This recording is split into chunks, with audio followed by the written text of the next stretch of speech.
What's the strangest rule your family had that made no sense until you learned the real reason? Growing up, we had one absolute rule that made zero sense. No one was allowed to answer the door after 6 p.m. ever. My mom would physically block us if we even moved toward the door when someone knocked. Dad installed a special deadbolt that required a key from the inside. When my friends came over for sleepovers, they thought my parents were paranoid freaks. What if it's an emergency? I'd ask. Then they'll call 911, Mom would say, her voice shaking like she'd seen a ghost. The rule was so strict that when my aunt collapsed on our front porch during a family barbecue at 7 p.m., we watched through the window as she convulsed on our welcome mat. Mom dialed 911 but wouldn't unlock the door until the paramedics arrived. My aunt survived, but she never spoke to us again. At family gatherings, she'd stare at my parents with this look of pure disgust. I was 12 when I started questioning everything. Why did we move every 2 years like clockwork? Why did Mom flinch whenever someone mentioned our last name at school events? Why did Dad have 3 different driver's licenses hidden in his toolbox that I found while looking for a screwdriver? Why did we never visit relatives or have any family photos displayed anywhere in the house? The worst part was watching my younger brother Ethan accept it all as normal. He'd tell kids at school that our family had a door disease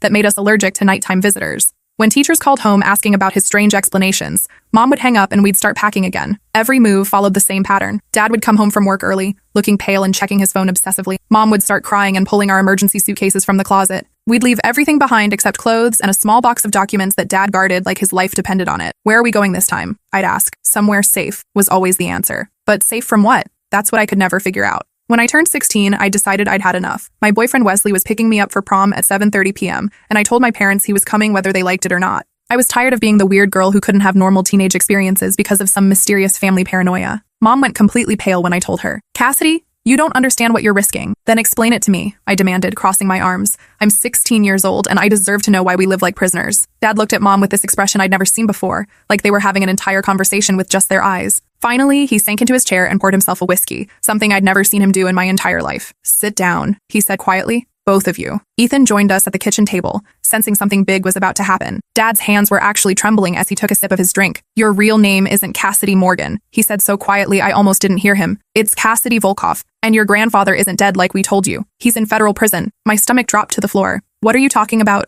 Mom joined us, tears already streaming down her face. Your father's family controlled the heroin trade on the East Coast for 30 years. When your dad testified against them, we had to disappear. The room started spinning. I felt like I was going to throw up. Testified against who? My own father, Dad whispered, staring into his glass. My brothers, my uncles, my cousins, everyone I'd ever called family. He explained how he'd been born into the Volkov crime family in Brighton Beach, Brooklyn, how he'd been laundering money through legitimate businesses since he was 18 years old, thinking it was just smart business practice, how his father had groomed him to take over the financial side of the operation, sending him to college to study accounting and finance with money earned from drug dealing and human trafficking. I thought we were entrepreneurs, Dad said, his voice breaking slightly. Your grandfather always told me we were just smarter than other people, that we saw opportunities where others saw problems. He made it sound like we were helping the community, providing services that people needed. I didn't realize what we really were until it was too late. The family business had started in the 1960s when my great-grandfather immigrated from Russia with connections to organized crime back home. What began as small-time protection rackets had evolved into a sophisticated operation that controlled everything from dock workers' unions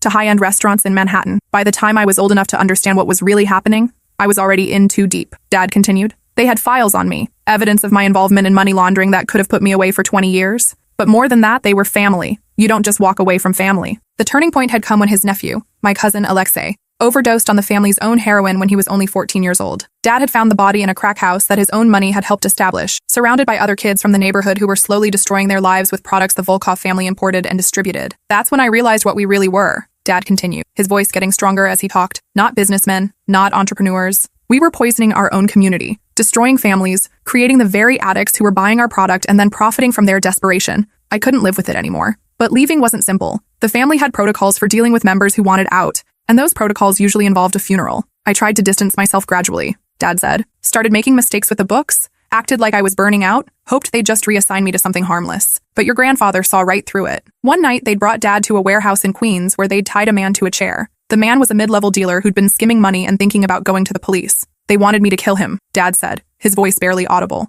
to prove my loyalty, to show that I was still family. Dad had refused, and that's when they knew for certain that he was a liability. That's when I contacted the FBI, he said. I had no choice. It was either help them build a case or end up like that man in the warehouse. For 2 years, Dad had worn a wire to family meetings, recorded conversations in restaurants and social clubs, and documented financial transactions that moved millions of dollars through shell companies and offshore accounts. He'd photographed documents, memorized shipping schedules, and gathered evidence of murders, kidnappings, and corruption that went all the way up to judges and city council members. The hardest part wasn't the danger, Dad said. It was looking my own father in the eye every Sunday at dinner, knowing I was building the case that would destroy everything he'd spent his life creating. The night before Dad was supposed to testify, 3 men had come to our old house in Brooklyn. Mom was 8 months pregnant with me, and they'd been planning to flee to a safe house the next morning. I was in the kitchen making borscht, Mom said, taking over the story. Your dad's favorite meal. I thought it might be his last home-cooked dinner for a while, depending on how the trial went and how long we'd have to stay in protective custody. When she heard the knock at exactly 8 p.m., something felt wrong. Usually, Dad's family just walked in without knocking. They had keys to each other's houses and treated them like communal property. The knock was too polite, too patient, Mom continued,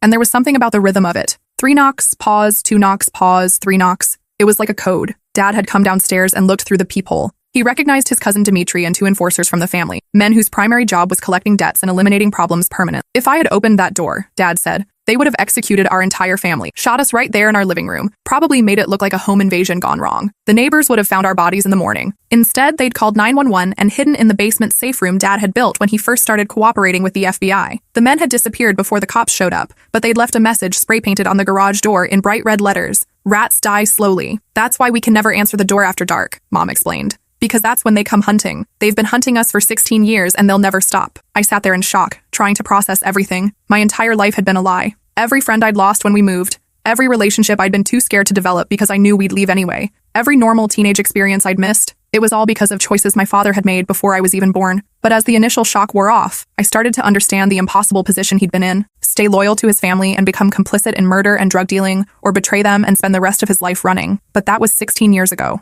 I finally managed to say. Surely they've moved on by now. Found other people to blame. Dad and Mom exchanged another one of those loaded looks that married couples develop after years of shared secrets. Your Uncle Bruno was released from federal prison last month, Dad said quietly. We got word through our handler 3 days ago. He's been asking questions about us in the old neighborhood, offering money for information. My blood turned to ice. Our handler? We're in the Federal Witness Protection Program, Mom said. Have been since you were 6 months old. Everything you know about our life, our names, our history, our identities, it's all been carefully constructed to keep us hidden. The revelation hit me like a physical blow. Not only was my family history a lie, but I wasn't even who I thought I was. What's my real name? I asked. Cassidy Volkov, Dad said. Named after your great-grandmother, who was reportedly the only person my grandfather ever truly feared. Suddenly, everything made sense. The way Mom would scan crowds at the grocery store like she was looking for specific faces. How Dad always parked facing the exit wherever we went. And how he taught us to identify at least 2 escape routes from any building we entered. Why we had no family photos, no yearbooks, no connections to the past. Why we moved constantly but never seemed to have financial problems despite Dad's seemingly ordinary jobs.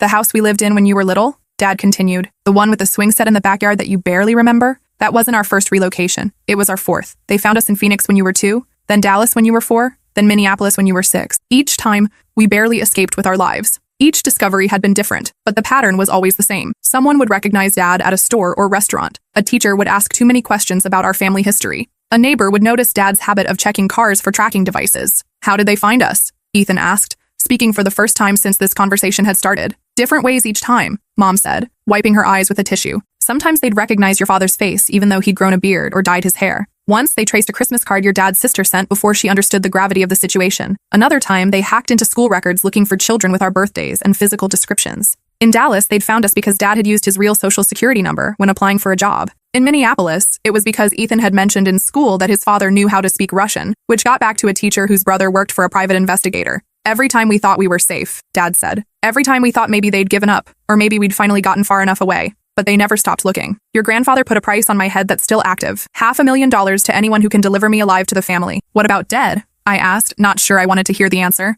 $250,000, Dad replied without hesitation. They want me to suffer before I die. They want to make an example of what happens to people who betray the family. The money wasn't even the main motivation anymore, Dad explained. It was about reputation and respect. In their world, letting a betrayal go unpunished was seen as weakness. And weakness was fatal to a criminal organization. Every few years, someone new takes over leadership and decides they need to prove themselves, Dad said. And hunting down the rat who destroyed the family's East Coast operation is seen as a prestigious assignment. So when Wesley comes to pick me up tonight, I started. You're not going, Dad said firmly. We're leaving. Tonight. Our handler is already arranging emergency transportation to a new location. Something in me snapped. After 16 years of running, of living in constant fear, of never being able to form lasting relationships or feel truly safe anywhere, I was finally old enough to understand what we'd lost. what I'd never had the chance to experience. Normal family relationships, grandparents who could spoil us and tell us embarrassing stories about our parents, aunts and uncles who sent birthday cards and remembered our achievements, friends we could keep for more than 2 years, the ability to plant roots somewhere and watch them grow. No, I said, standing up from the table. I'm not running anymore. I didn't choose this life. I didn't make the decisions that put us here. I'm not going to keep paying the price for something I had no part in. You don't have a choice, Mom pleaded, reaching for my hand. If they find us, if they find you, then we call the police. This is America, not some lawless wasteland. We have rights. We have protection under the law. Dad laughed, but there was no humor in it. The police? Honey, half the cops in our old precinct were on my family's payroll. 3 judges too, and at least 1 prosecutor. You think corruption stays in one city? You think they don't have reach wherever we go? But the FBI can protect us while we're actively testifying and while there's an ongoing case, Dad explained. But the witness protection program doesn't last forever. Eventually, you're supposed to build a new life and disappear into it completely. We've never been able to do that because they keep finding us. Maybe it's time to stop running, I said. Maybe it's time to fight back. With what? Mom asked desperately. We're 4 people against an entire criminal organization that has resources, connections, and motivation we can't even comprehend. We have the truth, I said. We have evidence. We have 16 years of documentation about how they've been harassing us. That has to count for something. Dad shook his head. The evidence that put them away originally is what's keeping us alive right now. They can't just make us disappear without consequences because the FBI knows their history with us. But if we surface, if we try to live normal lives, we become easy targets again. Then what's the point? I asked, my voice rising. What's the point of being alive if we're not really living? What's the point of surviving if we can never actually have a life? The question hung in the air like smoke. None of us had an answer. That night, as I sat in my room staring at my prom dress hanging in the closet, I made a decision that would change everything. I wasn't going to run anymore. I was going to prom, and whatever happened afterward, we'd face it as a family. At 7:30 p.m. exactly, I heard Wesley's car pull up outside. He knocked on the front door, probably holding the corsage he'd saved up 3 months to buy me. I could picture him out there in his rented tuxedo, nervous but excited about our first formal dance together. My parents went into immediate crisis mode. Dad grabbed the loaded handgun he kept in the kitchen drawer, something else I just learned about my family. Mom pushed Ethan toward the hallway closet where there was a hidden panic room Dad had built into every house we'd ever lived in. Don't answer it, Dad hissed, positioning himself where he could see both the front door and the back entrance. But I was done being afraid, done living like a prisoner in my own life. I walked to the front door and looked through the peephole. Wesley stood there in his rented tuxedo, looking nervous but excited. The corsage was exactly the right color to match my dress, baby blue with white roses. He'd probably spent an hour at the florist making sure it was perfect. Behind him, partially hidden by our neighbor's hedge, stood a man in a dark suit, watching, waiting. My blood turned to ice. Dad, I whispered, there's someone else out there? He joined me at the peephole, his gun drawn and ready. When he saw the man in the suit, all color drained from his face. That's Dimitri, he breathed. My cousin. Wesley knocked again, calling my name. He had no idea he was being used as bait, that his presence had probably signed his death warrant just by being associated with me. Cassidy? Wesley called through the door. I know you're in there. Your mom's car is in the driveway. Dad was already on his phone with our federal marshal. They found us. We need immediate extraction. But it was too late. As we watched through various windows throughout the house, more men emerged from cars parked strategically around our neighborhood. 6 of them total, surrounding our house like we were the targets of a military operation. The basement, Dad ordered. Now. We had a reinforced safe room down there, steel-lined walls, separate ventilation system, satellite phone, enough food and water for 3 days. I'd always thought it was Dad's paranoid overkill. Now I realized it might be the only thing standing between us and execution. As we huddled in the basement, I could hear Wesley still knocking, then calling my name louder. His voice changed as he realized something was wrong. Cassidy? If you're in there, just let me know you're okay, he called. I'm worried about you. Then I heard other voices, men speaking quietly but urgently. Wesley's voice changed again, confusion, then fear. Hey, what are you doing? Get away from me, he said. I don't know what you want, but his voice was cut off abruptly. I heard what sounded like a struggle, then car doors slamming, an engine revved, tires screeched against asphalt, then silence. 20 minutes later, our marshal called back on the satellite phone. They're gone, but they left a message. What message? Dad asked, his voice hoarse with fear. They took the boy. My heart stopped beating. Wesley? Mom grabbed my arm so tightly it left bruises. They have your boyfriend. The marshal explained the situation over the satellite phone. The Volkov family had been tracking us for months, probably since Bruno's release was first approved by the parole board. They'd done extensive research into my life, my routines, my relationships. They knew exactly how to hurt us most effectively. They want to meet, the marshal said. Tomorrow night, 8 p.m., the old warehouse district on the south side of town. Absolutely not, Dad said immediately. It's obviously a trap. It's not a request. They sent a video to our field office. The boy is alive but injured. If you don't show up, they'll kill him and upload the execution to every social media platform they can find.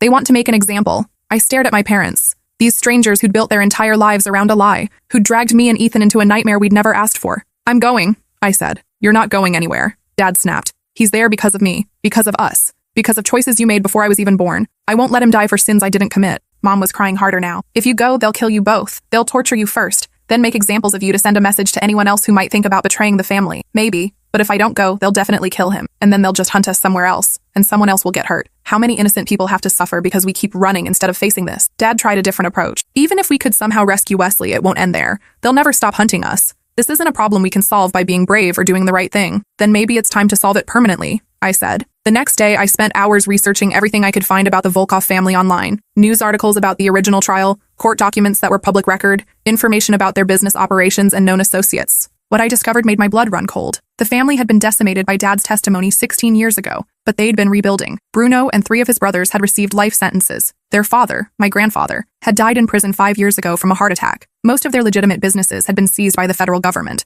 but they'd adapted. Smaller, more careful, more vicious. Bruno's son Mikhail had taken over operations while his father was in prison, focusing on human trafficking and cybercrime rather than traditional drug dealing. They had connections to Russian organized crime, Eastern European arms dealers, and corrupt officials in at least 6 countries. They're not just looking for revenge, I told my parents that evening. They're looking to rebuild their reputation. Killing the rat who destroyed their family would send a message to every law enforcement agency and potential witness in the country. All the more reason not to walk into their trap, Dad said. All the more reason to end this once and for all, I replied. Against every protocol and my parents' desperate pleas, I walked into that warehouse district the next evening. Dad came with me, his service weapon drawn but essentially useless against the 8 armed men waiting inside the abandoned building. The warehouse smelled like rust and old motor oil. Broken windows let in shafts of orange light from the setting sun, creating long shadows across the concrete floor. Wesley was tied to a metal chair in the center of the space, his face bloodied but his eyes alert. When he saw me, relief flooded his features. Cassidy? Thank God you're okay. What's going on? These men said you owed them money, but I told them you're just a high school student. Your family doesn't have that kind of... Hello, cousin,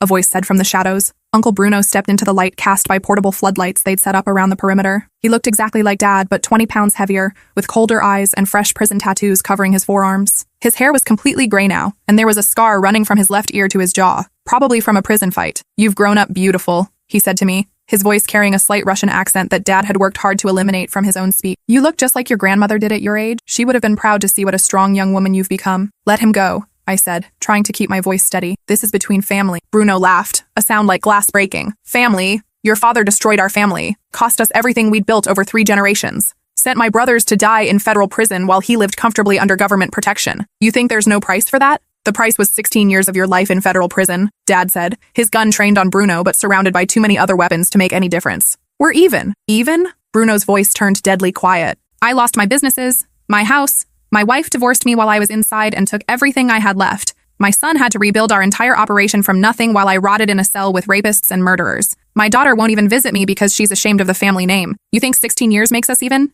He pulled out a chrome-plated pistol and pointed it directly at Wesley's head. Here's what's going to happen. Your daughter is going to work for me. Clean money, handle books, manage legitimate fronts, just like you used to do before you decided to become a rat. Consider it the family business coming full circle. I'd rather die, I said without hesitation. That can be arranged. But the boy dies first, then your little brother, then your mother. You'll watch it all before we put you out of your misery. Dad stepped forward, lowering his own weapon in a gesture of surrender. Take me instead. I'm the one who betrayed you. I'm the one who chose to testify. Leave them out of it. You? Bruno spat. You're nothing to me anymore. A used-up rat who'll never be trusted by anyone ever again. But her, she's the future. She's young, smart, educated, and completely clean. Perfect for what I need to rebuild our operations. What operations? I asked. From what I read, the family business is finished. Bruno smiled coldly. You read wrong. We've been rebuilding for 10 years. Smaller, smarter, more international. Your boyfriend here is going to be our first demonstration of our new capabilities. He gestured to one of his men, who pulled out a tablet and showed it to us. On the screen was a live video feed of what looked like a shipping container. We have a very profitable human trafficking operation now, Bruno continued. Girls from Eastern Europe sold to wealthy Americans who prefer their entertainment young and disposable.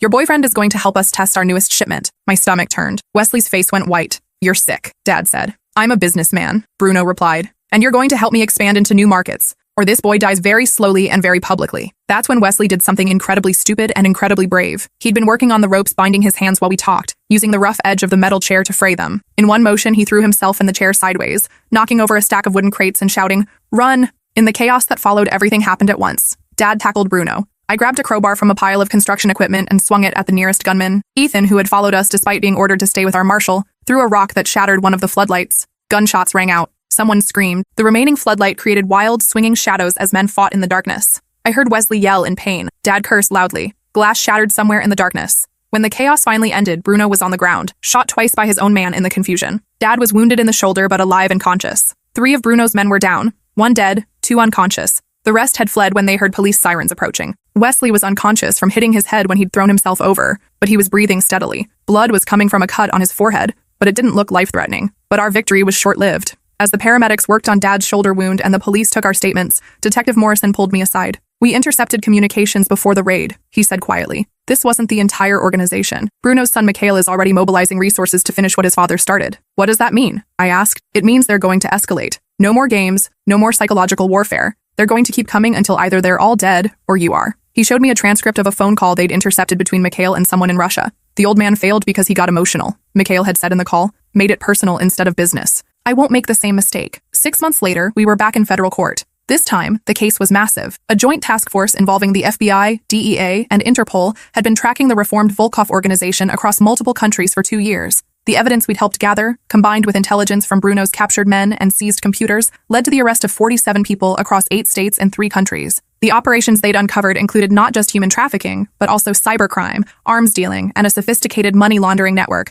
that moved over $200 million annually. The judge personally thanked us for our cooperation and arranged for new identities and relocation to a place where the family's influence had never reached. But testifying again meant starting over completely. New names, new backgrounds, new lives constructed from nothing. Everything we'd built in our current location, friends, jobs, community connections, had to be abandoned. Wesley recovered from his concussion, and surprisingly, asked to stay with us through the transition. The federal marshals were initially reluctant. Adding another person to our protection detail complicated everything. But Wesley had been so thoroughly documented as part of our case that leaving him behind would have put him in danger anyway. Besides, he told me while we waited in a safe house for our new identities to be processed, after what we've been through, normal teenage problems seem pretty trivial. I've never felt more alive than during those terrible few days when everything was on the line. At least now I know who I really am, and I know what you mean to me. The safe house was a nondescript ranch home in rural Montana where we spent 3 months while the marshals worked out the details of our new lives. It was the longest we'd stayed in one place since I was a child, and despite the circumstances, it felt almost normal. Wesley and I spent hours talking about everything. His childhood, mine, what we wanted to do with our lives once we were finally safe. He'd always wanted to study computer science, but now he was interested in cybersecurity, specifically helping law enforcement track down criminals who use technology to hurt people. "I want to make sure what happened to us doesn't happen to other families," he said. Ethan, meanwhile, seemed to be processing the trauma differently. He'd become quieter, more introspective. He spent hours reading about criminal justice and social work, talking about wanting to help other kids who'd been caught up in situations beyond their control. "We're not the only family dealing with this," he said one evening. "There are probably hundreds of kids out there living fake lives because their parents made enemies of dangerous people." He was right. During our debriefing sessions, we learned about other families in similar situations. Witnesses, former gang members, people who'd escaped human trafficking operations. The witness protection program was much larger than I'd ever imagined. "The hardest part isn't the danger," one of the marshals told us. "It's the isolation. Most families struggle with the complete loss of their previous identity. Some people never adjust. But we were adjusting, slowly. Mom started talking about maybe going back to school to become a teacher, something she'd always wanted to do, but had never had the stability to pursue. Dad was interested in working with victim advocacy groups, using his experience to help other people navigate the legal system. "Maybe some good can come out of all this," he said one evening as we sat on the porch watching the sunset over the Montana mountains. "We're living under the name Chen now, in a small coastal town in Oregon, where the most dangerous thing that happens is when the high school football team wins the state championship and everyone honks their horns too enthusiastically while driving home from the game. Dad works as a bookkeeper for a small fishing company owned by a man who knows our full story and doesn't care. Mom teaches elementary school art classes and has become something of a local celebrity for her innovative techniques. I'm studying criminal justice in college, not to follow in the family business, but to understand how systems fail and how innocent people get caught in the crossfire of other people's choices." Wesley started a small business doing computer repair and web design for local businesses. He says he likes the irony of making an honest living with technology, considering how much digital surveillance and tracking we've been subjected to over the years. He's also been helping the local police department upgrade their computer systems, which gives him a sense of contributing to something positive. Ethan, now 20, jokes that our family's greatest criminal activity these days is returning library books late and occasionally jaywalking when we're running errands downtown. He's studying social work at the community college and planning to transfer to a 4-year university to complete his degree. He wants to specialize in helping families who've been displaced by violence and trauma. We still don't answer the door after dark, though. Some habits die hard, and some lessons are written too deep in your bones to ever completely fade. But now it's usually just because we're watching Netflix in our pajamas by 8 p.m., and unexpected visitors are inconvenient rather than potentially deadly. The marshals check in with us every few months, but the communication is becoming less frequent. The reformed Volkov organization was effectively destroyed by the international task force. Mikhail died in a shootout with Interpol agents in Romania. The few remaining family members are either in prison serving life sentences or have abandoned the criminal life entirely. "You're probably safe now," our last handler told us during his final visit. "But keep the protocols active for at least another 5 years. Old habits and old enemies sometimes resurface when you least expect them. The transition to normal life hasn't been easy. Wesley still has nightmares about the warehouse. Ethan sometimes flinches when he hears unexpected noises. Mom and Dad both struggle with anxiety, especially in crowded places where they feel like they can't control their environment. But we're building something real here, something stable. For the first time in my life, I'm making plans that extend beyond the next 2 years. Wesley and I are talking about getting married after I graduate from college. Ethan has made friends who know him well enough to tease him about his weird family quirks without knowing the full story behind them. It's strange, Mom said to me last week as we planted flowers in our front yard. I keep waiting for the other shoe to drop, for someone to recognize us or for a phone call telling us we have to run again. Maybe that's normal, I said.